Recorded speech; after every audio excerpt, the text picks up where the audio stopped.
নমস্কার বন্ধুরা, welcome back to live আড্ডা ফুটবল। তো বন্ধুরা, আরও একটা নতুন ভিডিওতে তোমাদের সকলকে স্বাগত জানাই। তো বন্ধুরা, ভিডিওটা শুরু করার আগে তোমাদের কাছে একটাই অনুরোধ, সেটা হচ্ছে যে আমাদের এই চ্যানেলে যারা প্রথমবার তারা কিন্তু অবশ্যই আমাদের এই চ্যানেলটাকে সাবস্ক্রাইব করে পাশে থাকা বেল আইকনটি অল করে রাখবে, যাতে সবার প্রথমে এরম খেলার আপডেট তোমাদের কাছে পৌঁছে যায়।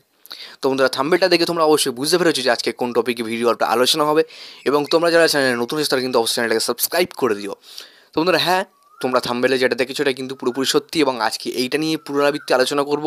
এবং এই যে খবরগুলো বেরিয়ে আসছে ফেসবুক পেজ থেকে, ইনস্টাগ্রাম পেজ থেকে, অনেকে আমাকে মেসেজ করেছে, দাদা এই প্লেয়ারের খবর শোনা যাচ্ছে মোহনবাগান নাকি স্টুয়ার্টকে ছেড়ে নতুন একটা অ্যাটাকিং মিডফিল্ড তাদের দলে নেবে, এবং মিডফিল্ডার তার নামও জানা গেছে, এবং তিনি উইদার ক্লাবেও আছেন।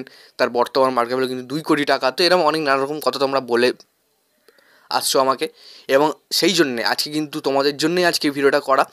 দেখো, বেশি কিছু আজকে বলবো না, আজকে পুরোপুরি খবরে যাবো এবং পুরোপুরি খবর নিয়ে আলোচনা করব। দেখো, এই প্লেয়ারটা কে? এই প্লেয়ারটা বর্তমানে কিন্তু 26 বছর বয়সী একজন প্লেয়ার, এবং তিনি কিন্তু ফ্রান্সের প্লেয়ার। তার নাম হচ্ছে ব্রায়ান সোমারে। তো ব্রায়ান সোমারে, তার বর্তমান মার্কেট ভ্যালু কিন্তু 2 কোটি টাকা, এবং বর্তমান বয়স কিন্তু 26 বছর, এবং তিনি কিন্তু উইদাউট ক্লাবে আছেন। তো শোনা যাচ্ছে এই প্লেয়ারকে কিন্তু মোহনবাগান টার্গেট করেছে। বর্তমান মার্কেট ভ্যালু কিন্তু 2 কোটি টাকা। দেখো, এই প্লেয়ারের সাথে মোহনবাগান চুক্তি করলে করতে পারে, কিন্তু বর্তমানে এই প্লেয়ারকে মোহনবাগান নিয়ে আসবে না, কারণ এই প্লেয়ার প্রায় 26-27টা ম্যাচ খেলে মাত্র একটা গোল করেছে, এবং অ্যাটাকিং মিডফিল্ডার হওয়ার যে তার কাজ, সেক্ষেত্রে তিনি কিন্তু মাত্র 2 বা 3টে অ্যাসিস্ট করেছে। তো সেক্ষেত্রে আমার কাছে বড় ওপিনিয়ন হচ্ছে মোহনবাগান এই প্লেয়ারকে সই নাও করতে পারে, কারণ দেখো, এই প্লেয়ারের যথেষ্ট পারফরমেন্স ডাউন আছে এই সময়, এবং উইদাউট ক্লাবে থাকা জন্য কিন্তু তাকে হয়তো মোহনবাগান টার্গেট করবে না।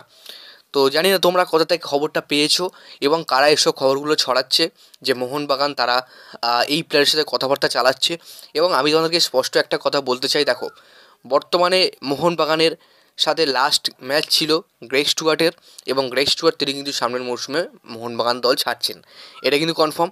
পাশাপাশি অনেক জায়গা থেকে এই খবরগুলো বেরিয়ে আসছে যে মোহনবাগান স্টুয়ার্টকে ছেড়ে একটু কম বয়সী অ্যাটাকিং মিডফিল্ডারের ওপরে ঝুঁকছে। যেমন এই তোমাদের এক্ষুনি বললাম নামটা, ফ্রান্সের প্লেয়ার, 26 বছর বয়সী।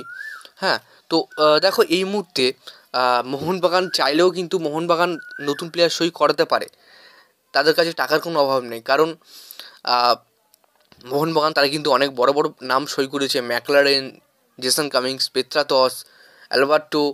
তো অনেক রকম প্লেয়ার তারা সই করেছে। তো সেক্ষেত্রে এরকম 2 কোটি টাকার একটা প্লেয়ার কেনা তার কাছে কোনো ব্যাপার না, কিন্তু মোহনবাগান এই প্লেয়ারের সাথে কোনো রকম কোনো কথাবার্তা চালায়নি। তো আশা করি তোমার বোঝাতে পারলাম, ক্লিয়ার?